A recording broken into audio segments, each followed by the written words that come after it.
aujourd'hui on va faire une comparaison sur un livre qu'on a dû lire pour le Pélib, donc un livre qui nous faisait un peu peur, qu'on n'avait pas trop envie de lire, et qui finalement... Enfin, on va vous laisser découvrir plus loin. Donc il s'agit des Seigneurs de Bohême. Les Seigneurs de Bohême, c'est de la fantaisie adulte, et dans cette histoire, on va suivre plusieurs personnages, voire même beaucoup de personnages, qui avancent tous dans cette histoire avec un but pas forcément très bien défini, pour certains, et pour d'autres très très bien défini, et leur avancée va mener à la chute des Seigneurs de Bohême. Pour cela, on va traverser le royaume dans tous les sens, on va rencontrer donc tous ces personnages et toutes les autres personnes avec qui ils sont en interaction, des seigneurs, des princesses, des sorcières, des golems et toutes sortes de peuples qui sont un peu durs à décrire et qui sont tout à fait nouveaux en fantasy. Et maintenant, on va vous donner notre avis. À la base, j'avais très peur de lire ce roman puisque c'est un genre que j'aime pas particulièrement, le résumé me faisait pas rêver, et puis au final j'ai lu les premières lignes et ça se lit plutôt bien je trouve, c'est très bien écrit et c'est séparé en chapitres, et des chapitres assez longs où on se concentre sur un seul personnage à chaque fois, ou deux personnages en général, et ces personnages là n'ont rien en commun et ça raconte leur histoire, leur but vaguement, et du coup les chapitres entre eux n'ont pas de lien au début. Ça peut être une aide d'un côté pour du coup si on en a marre d'un personnage on passe assez rapidement mais pas trop à un autre personnage, mais en même temps si on commence à s'attacher au personnage et à l'action qu'il va faire ou qu'il fait, et je trouve que ça coupe, enfin en tout cas moi ça m'a coupé par moments.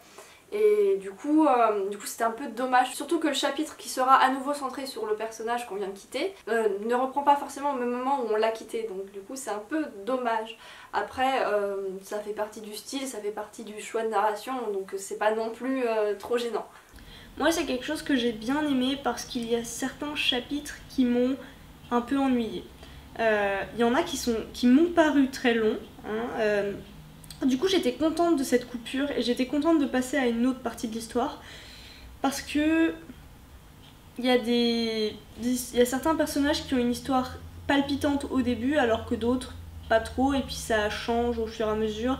Donc voilà, moi cette histoire, cette espèce de schéma un peu décousu, j'ai trouvé que ça donnait du rythme et un peu de dynamisme dans cette histoire. Parce qu'il y a quand même, ça dépend dans quel format vous le lisez, mais il y a plus de 900 pages, je crois. Hein. Moi sur ma version liseuse. Avec la liseuse. Ouais. Sur ma version liseuse, j'avais soit 900 pages, soit 1200 en fonction de comment j'orientais l'écran. Ça fait beaucoup. Je suis d'accord avec ce qu'elle a dit. Pour moi, en fait, il y avait les deux effets. Il y avait d'un côté, ça m'aidait, de l'autre côté, j'étais un peu déçue. Voilà. Quant aux personnages, ils sont tous très différents les uns des autres. Ils ont un passé très complexe, une histoire très complexe, qui est expliquée hein, d'ailleurs. Très bien expliquée.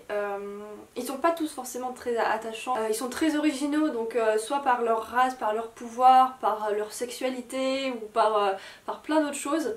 Donc ça c'est vraiment un très bon point. Quand Mélo vous parle d'explications sur leur passé, il faut pas s'attendre à avoir un paragraphe qui explique le passé. C'est très très bien intégré dans le roman, dans l'histoire, par rapport à des souvenirs qu'ils ont ou des flashbacks.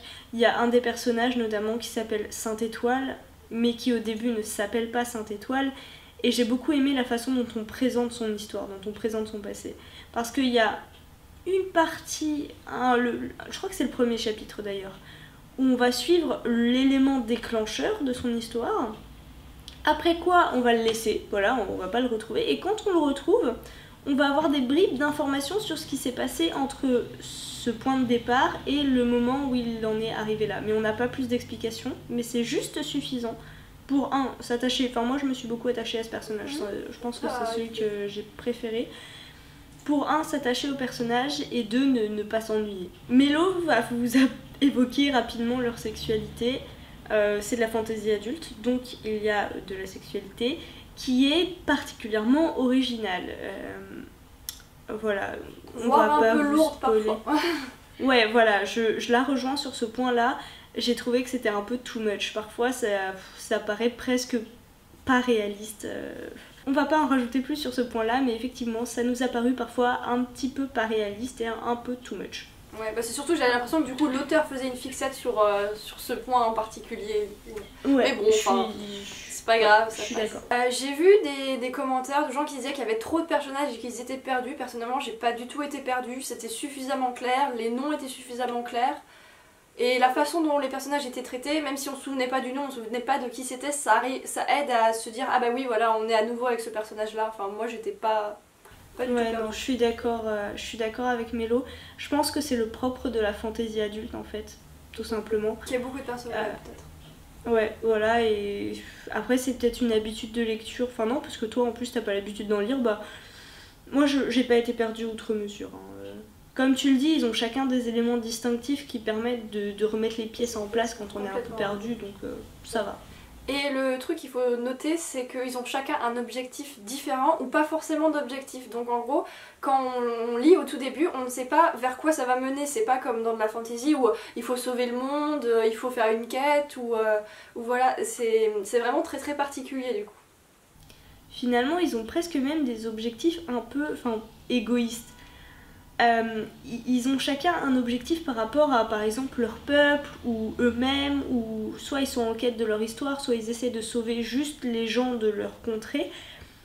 C'est pas du tout quelque chose de global en mode on va se réunir et puis on va tout faire péter. Et pas puis, du tout. Et ça c'est super. C'est pas des gens super doués ou des vrais héros choisis ou quoi que ce soit. Ils sont juste là et ils vont participer à quelque chose. Enfin, ils vont apporter une petite miette qui va changer les choses, c'est tout. C'est pas un truc surréaliste, enfin... Je suis d'accord avec toi et c'est pour moi un des gros points positifs de ce roman. Et puis même pour les parties un peu... les parties méchantes de cette histoire, les personnages qui ont un objectif un peu flou, j'ai eu du mal à déterminer justement si l'objectif des méchants c'était d'être... qu'est-ce que c'était en fait. C'est pas forcément clair. Eux ils sont pas en mode on va anéantir toutes les rébellions, non. D'ailleurs il y a plusieurs, comme pour les gentils, il y a plusieurs méchants qui ont eux aussi des objectifs personnels qui peuvent être très intéressants. Et au final, ça rajoute beaucoup les méchants sont pas forcément méchants et les gentils sont pas forcément gentils non plus, enfin c'est un peu mélangé. Oui, voilà. C'est pas du tout manichéen et ça, je pense que si vous avez lu un peu les articles sur le blog ou si vous avez suivi nos vidéos, vous savez que c'est un truc avec lequel j'ai beaucoup de mal, le côté trop manichéen d'une histoire, genre ça c'est blanc, ça c'est noir, moi c'est un truc ça m'énerve. Donc là, pas du tout de ça et c'était super. Du coup, on peut peut-être passer un peu sur l'univers, enfin voilà.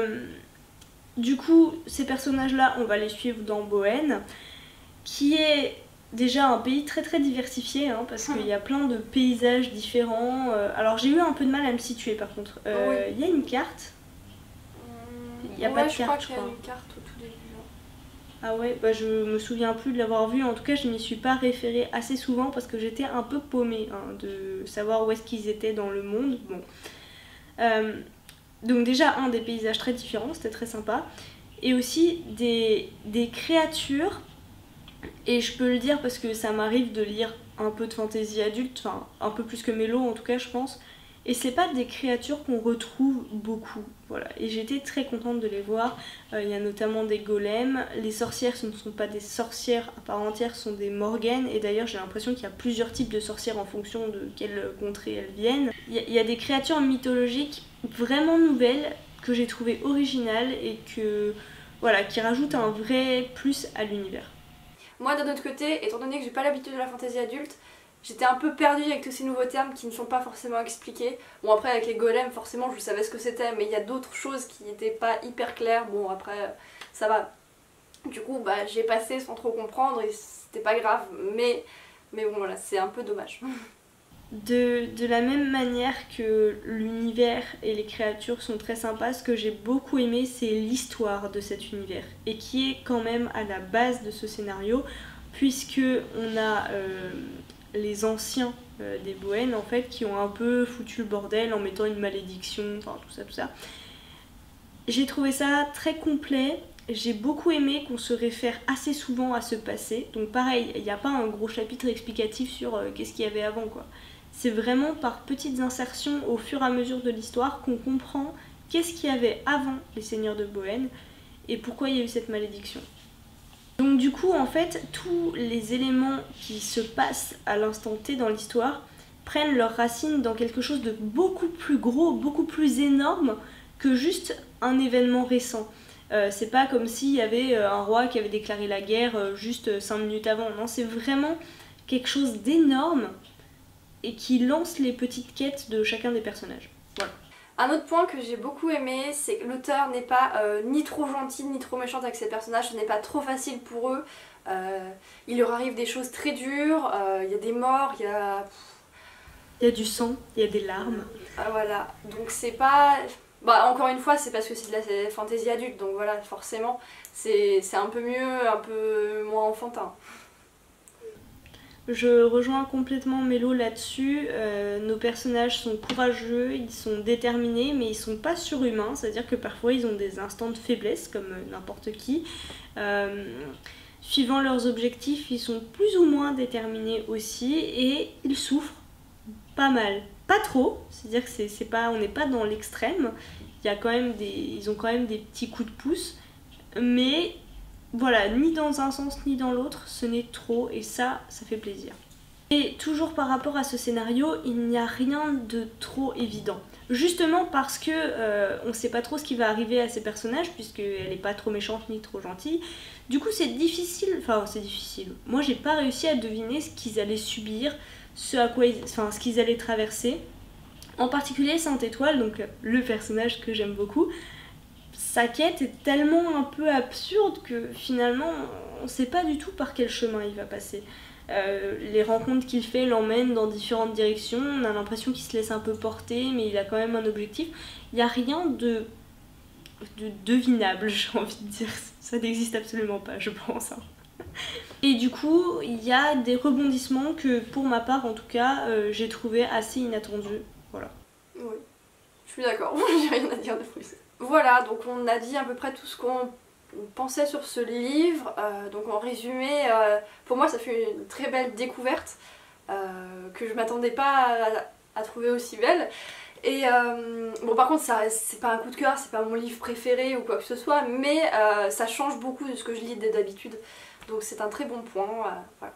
Je rejoins Mélo, j'ai passé un très bon moment lecture. Pour autant, ce n'est pas forcément un coup de cœur. C'est d'autant plus une bonne lecture qu'à la base, comme Mélo, je pensais pas que ça me plairait. Il me faisait peur de par son nombre de pages assez élevé et de par le fait que finalement c'est un peu une lecture imposée. On se l'est imposée à nous-mêmes, hein, mais on ne l'a pas choisi. Du coup, ça faisait autant de risques de ne pas aimer et pourtant, voilà, une très belle surprise. Donc je le recommande, enfin pour ma part honnêtement je le recommande pour les amateurs de fantasy adulte. Oui, je l'ai trouvé vraiment très sympa. Du coup, pour les résultats du Pélib, pour l'instant on n'a pas fini de lire tous les romans, donc du coup on peut pas encore vous dire oui celui-là c'est notre préféré. Moi j'ai presque fini, du coup je pense quand même, ça va être sûr de qui je veux attendre. Elle a déjà une petite idée, du coup je pense qu'on vous fera une vidéo, bon déjà les autres vidéos pour les autres romans, mais surtout une vidéo pour vous annoncer nos choix, si on a le droit, je sais pas. Sur ce, on vous souhaite à toutes et à tous de très belles lectures et on se retrouve tout bientôt pour une nouvelle vidéo.